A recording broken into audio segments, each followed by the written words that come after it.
Sergeant Emily Miller wasn't just any soldier. She was a protector. Her days at the military base weren't filled with battles far away, but with ensuring the safety and security of the land around them. And she never walked alone. By her side, always, was Beller, her K9 partner. Beller wasn't just a dog. She was family, a furry, four-legged extension of Emily's heart. Their bond was something special, forged in trust and countless hours of training. Each morning began the same, a brisk run, followed by drills and exercises designed to keep them sharp. Emily would give a command, and Beller would respond instantly, her tail wagging furiously, eager to please. Their connection went deeper than just commands and obedience. A shared glance, a gentle nudge, they understood each other without words. Emily knew when Beller was tired, hungry, or simply needed a reassuring pat. And Beller, in turn, always knew when Emily needed a little extra love, offering a wet nose and a comforting lean. They were a team, a force, and the best of friends. But the base wasn't just concrete and buildings. It was surrounded by a vast, sprawling forest, a green sea that stretched as far as the eye could see. Towering trees reached for the sky, their leaves whispering secrets to the wind. Sunlight dappled through the canopy, creating dancing patterns on the forest floor. This forest was home to all sorts of creatures. Deer grazed peacefully in the meadows, squirrels chattered from the branches, and birds sang sweet melodies from dawn till dusk. Emily knew that protecting the base also meant protecting this precious ecosystem and the animals that called it home. She had even spotted a bobcat once, a flash of tawny fur disappearing into the underbrush.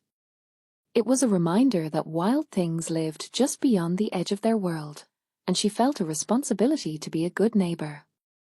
The forest was a wild, wonderful place, full of life and hidden wonders. One sunny afternoon, Emily and Beller were on their usual patrol, walking the perimeter of the base. The air was filled with the scent of pine and damp earth. Beller, as always, was alert, her nose twitching, taking in every scent the wind carried. They followed a well-worn path, but today, something was different. Beller suddenly stopped, her ears perked up, and a low growl rumbled in her chest. She tugged gently on her leash, pulling Emily towards a thicket of bushes. It wasn't the usual scent of deer or rabbit. This was something new, something wrong. Emily trusted Beller's instincts implicitly. Years of training had taught her that Beller's nose knew things she couldn't possibly perceive. "What is it, girl?" Emily whispered, her hand resting on Beller's head. Beller whined softly, then pulled harder, determined to lead Emily off the familiar path and into the dense undergrowth. Pushing through the dense foliage, Emily followed Beller deeper into the woods. The air grew heavy with a strange, metallic scent. Finally, they reached a small clearing. And there, huddled beneath a fallen log, was a young bobcat. He was small, barely bigger than a house cat, with patchy fur and wide, frightened eyes. But it wasn't just fear in his eyes, it was pain. A cruel metal trap was clamped tightly on his front leg. He whimpered, a soft, heartbreaking sound that made Emily's stomach clench. He tried to pull away, but the trap held firm, digging deeper into his flesh. Emily knew she had to do something, and fast. The poor creature was hurt and terrified, and every second counted. This was no longer just a patrol, it was a rescue mission. Emily knew she couldn't just rush in. Startling the bobcat further could cause more injury. She spoke softly, her voice calm and reassuring. "Easy there, little one," as she murmured, approaching slowly, her hands held out in a non-threatening manner. Beller, sensing Emily's concern, remained still and quiet beside her. While continuing to reassure the bobcat, Emily carefully reached for her radio and called for backup. She explained the situation, requesting both animal control and someone with experience in removing traps. Every word was measured, every movement deliberate. She knew that one wrong move could frighten the bobcat even more. All the while, she kept talking to him, telling him that help was on the way and that everything would be all right. She wanted him to know he wasn't alone. Soon, help arrived. A truck from animal control pulled up, followed by a specialist experienced in safely disabling animal traps. With quiet efficiency, they assessed the situation. The specialist explained that these traps were illegal in the area, likely left by poachers. Working together, the specialist carefully used tools to loosen the trap's grip. Emily continued to soothe the bobcat with her voice, while Bella remained a calming presence. Finally, with a click, the trap sprang open. The bobcat flinched but didn't run. He was exhausted and in pain, but free. Gently, they examined his leg. It was badly bruised and swollen, but thankfully, not broken. They knew he needed immediate medical attention. The animal control officers carefully placed the bobcat in a carrier, ensuring he was as comfortable as possible. Emily noticed his patchy fur and, on a whim, suggested they name him a Patches. The name seemed to fit perfectly. Patches was then transported to the local wildlife rehabilitation center, a safe haven for injured animals. Emily felt a pang of sadness as she watched the truck drive away. She hoped Patches would recover quickly. She made a promise to herself that she would visit him as soon as possible. She knew Bella felt it too. She nudged Emily's hand with her nose, as if to say, "He'll be okay." Emily scratched Bella behind the ears, grateful for her loyal companion. Their adventure wasn't over. It was just beginning. True to her word, Emily visited Patches the very next day. Bella, of course, came along. The rehabilitation center was a cheerful place, filled with the sounds of chirping birds and rustling leaves. When they arrived at Patches' enclosure, Emily was relieved to see him resting comfortably. He was still a little wary, but he seemed much calmer. Emily spoke to him softly through the wire mesh, telling him about Bella and how they were both rooting for him. Bella, usually so energetic, sat quietly beside Emily, her tail wagging gently. She seemed to sense that Patches needed peace and quiet. Something about Patches seemed to spark Bella's protective instincts. Instead of seeing a threat, she saw someone who needed help. This was the start of something truly special. Emily's visits became a regular part of her routine.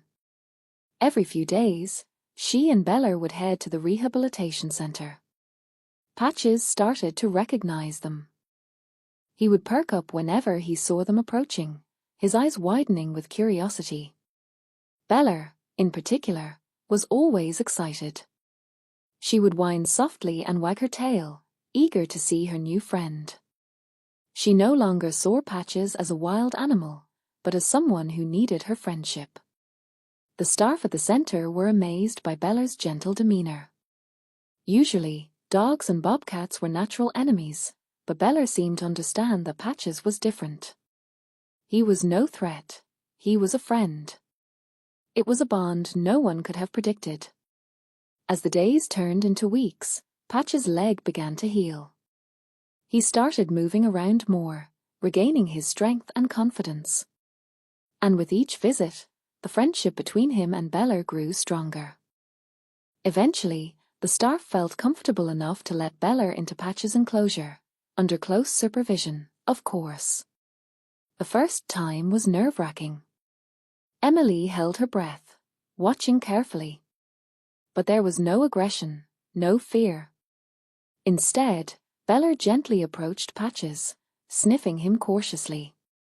Patches, in turn, rubbed against Bella's side, purring softly.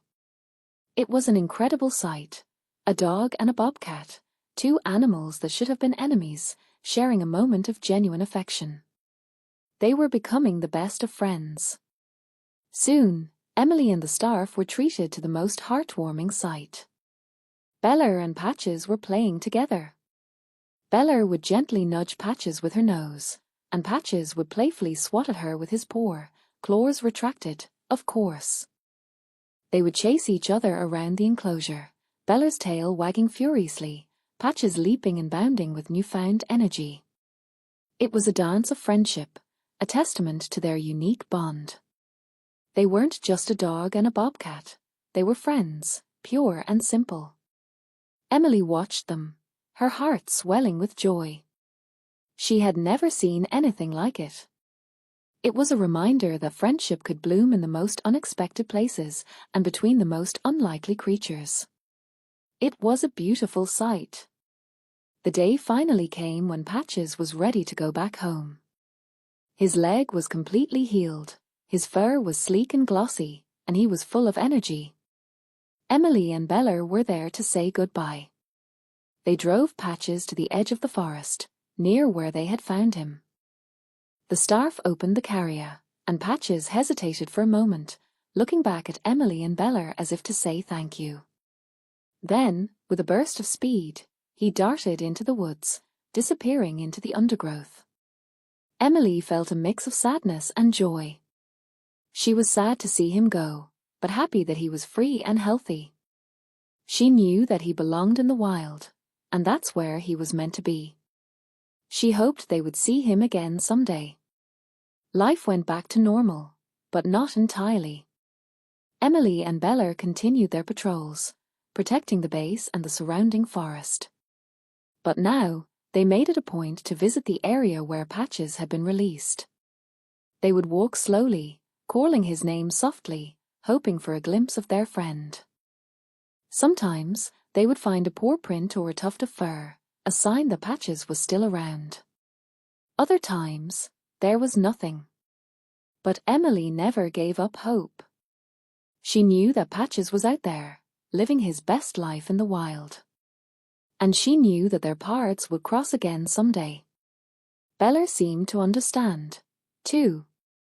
She would sniff the air intently, her tail wagging, as if she could sense Patches nearby.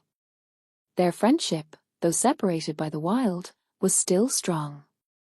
One crisp autumn morning, as Emily and Bella walked through the familiar clearing, Bella suddenly stopped, her ears perked, and she let out a happy bark. Emily looked up and gasped. There, standing at the edge of the woods, was Patches. He was bigger now, his fur thick and healthy. He looked strong and confident, a true wildcat. He stared at them for a moment, then let out a soft meow of recognition. Bella bounded forward, wagging her tail, and Patches took a few steps closer, as if remembering their playful games. It was a magical moment, a reunion of friends. Emily smiled, her heart overflowing with happiness. Patches was thriving. He was a symbol of their unexpected friendship and the power of compassion. He was proof that even the wildest of creatures could be touched by kindness. As they watched Patches disappear back into the woods, Emily reflected on everything that had happened. She realized how important it was to protect the wildlife that shared their world. She thought about the illegal traps and the poachers who set them, and she felt a renewed sense of purpose in her job. But more than that, she thought about the unexpected connections that could be formed, the friendships that could bloom in the most unlikely places. She had learned that compassion knew no boundaries, and that even a tough soldier and her canine partner could form a bond with a wild bobcat. It was a lesson she would never forget. The world was full of surprises, and sometimes the greatest adventures were the ones you least expected.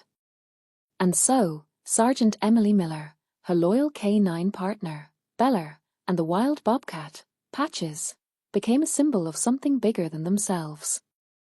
They represented the power of friendship, the importance of bravery, and the unbreakable bond between humans, dogs, and the natural world. Their story served as a reminder that even in a world filled with challenges, there was always room for compassion, kindness, and unexpected friendships.